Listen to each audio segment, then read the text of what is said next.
Hello everyone, my name is Callum Harris. I'm the head of the Residues surveillance team here at the Veterinary Medicines Directorate. We're responsible for coordinating a UK-wide surveillance program to look for residues of veterinary medicines and other contaminants in foodstuffs at the point of production.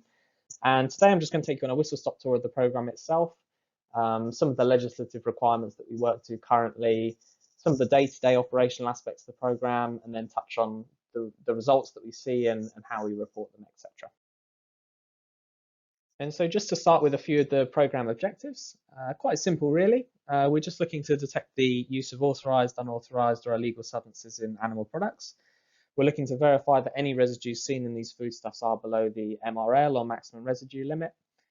We're also looking to identify the causes of any residues and get to the bottom of that, conduct a follow-up as appropriate. And tied in with that, we're looking to ensure that medicines are used in line with their authorization as intended. But ultimately, we are looking just to provide assurances to consumers around the safety of UK produce. And so this slide, it just outlines some of the current legislative requirements that we work to. I say current because if I was to give this presentation in 6 months' time, it could be a very different landscape. But essentially here, I've just split it out by EU legislation and UK legislation. The green bits of the legislation are the kind of primary ones. The Official Controls Regulation 2017/625 is really the overarching piece of legislation, which subsumes various bits of animal health relevant regulation. So the Residues Reg 9623 EC below it, that was up till the publication of the Official Controls Reg, the primary bit of legislation. It covers things like what we should look for, the substances of interest, where we should be looking for them, and some of the frequencies, etc. The two bits of legislation below it also relevant. I mean, 9622 EC, for example, is on prohibited substances. Then also there on the left of the purple, in purple, there's some of the bits of regulation, for example, Regulation 37/2010 on the MRLs for veterinary medicines, Decision 2002/657 on the analytical methods that should be used. So they're all linked and they're all important. I won't go through them all bit by bit. And then obviously that EU legislation is captured in UK legislation. There's three SIs active, all on the animal and animal products regulations. They're active in England, Scotland, Wales, and Northern Ireland. Then we got a separate piece of legislation as well for charging. So a complicated legislative landscape, and it could be different soon. But ultimately, this is what we're working to at the moment. And so getting into some of the details of the program itself, every year we conduct 33,000 tests on samples collected from throughout the UK. There's, as you can see, it covers red meat, poultry meat, aquaculture, trout and salmon, milk, eggs, game and honey. So those samples, they're comprised of a mixture of samples collected both at slaughter and on farm. The majority are collected at slaughter by the Food Standards Agency and Food Standards Scotland. But things like eggs, milk, honey, etc. are collected on farm by the various collection agencies throughout the UK, be that APHA, CFAS, Marine Scotland, Scottish Government, Welsh Government, etc. The samples themselves, they are geographically representative. And then the numbers of samples, they're collected to the EU's, they're in keeping with the EU system, which is very prescriptive. It's all based on production of a certain commodity. The percentage of samples that we're required to collect are reflective of that production. And DEFRA, they give us those statistics every year. That's how we arrive at the numbers that we have.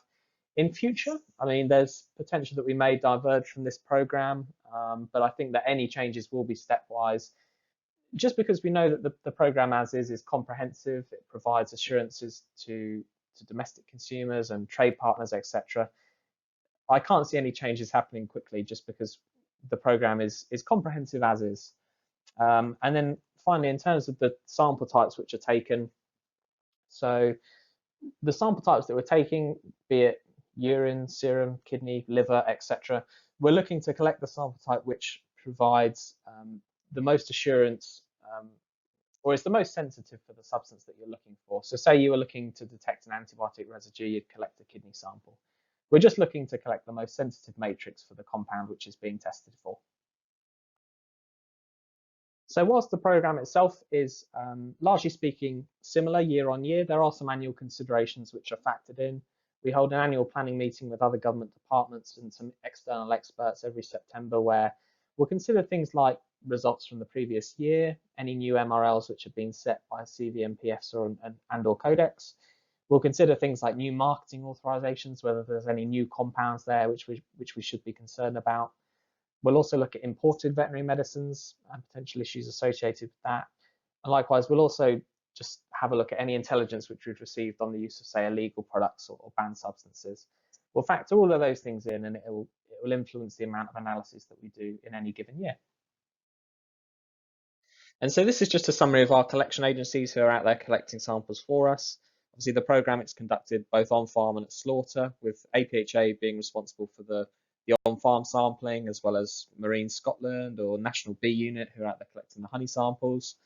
And then at Slaughterhouse, obviously, the leads there are the Food Standards Agency and Food Standards Scotland.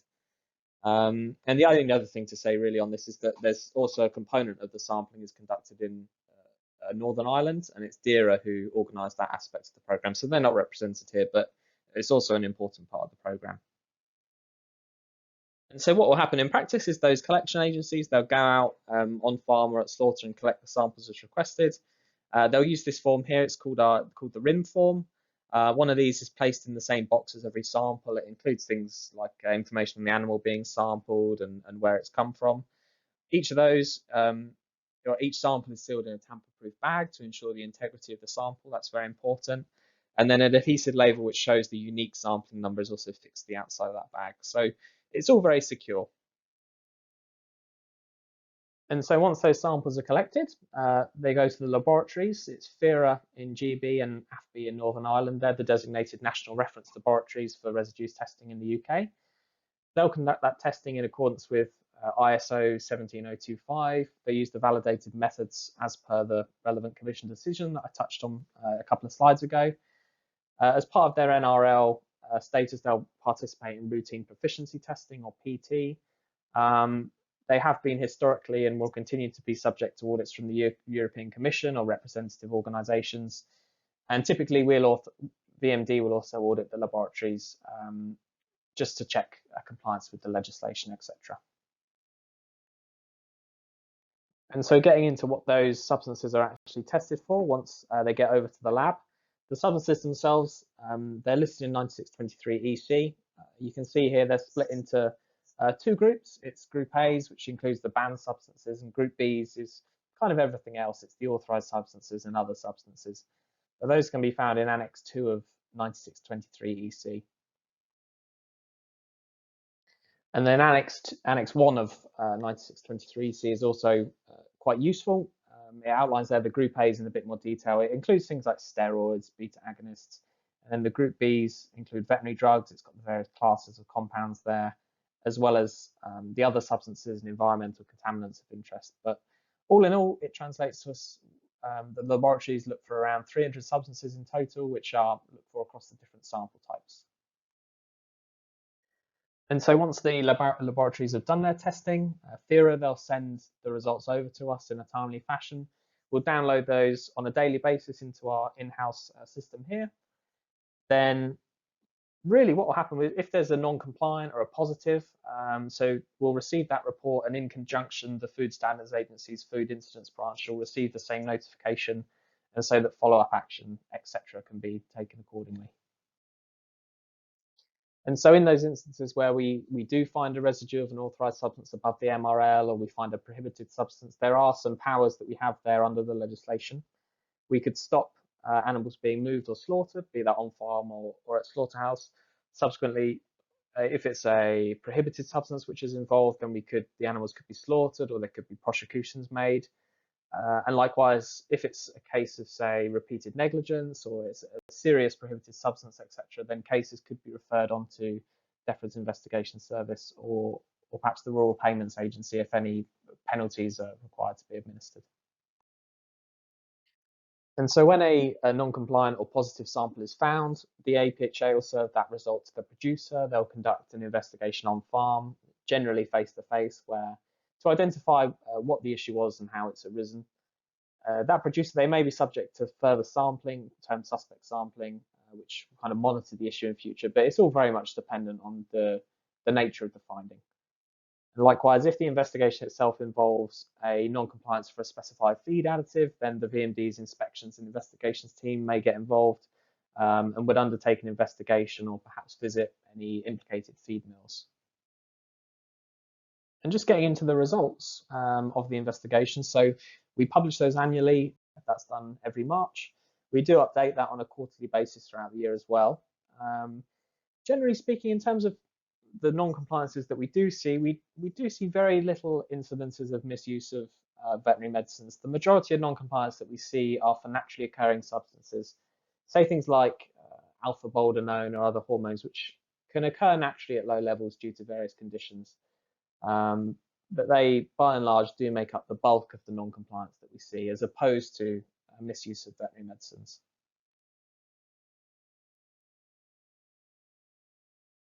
And then just to touch on further reporting, the results, they are sent on to abattoirs on a monthly basis for information. Typically, we also send our results on to the European Commission every year.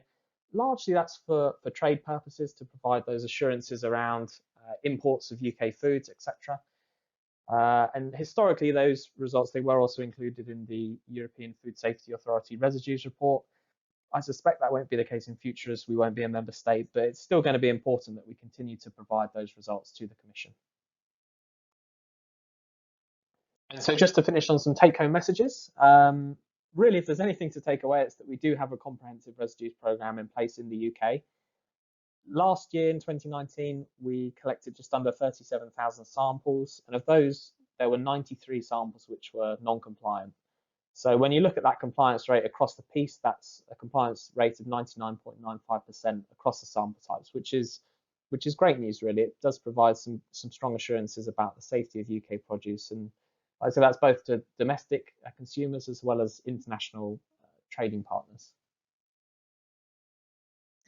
Okay, and that brings us to the end of the presentation. I hope it was informative, but all that's left to say is thank you for listening. The VMD welcomes any questions that you might have.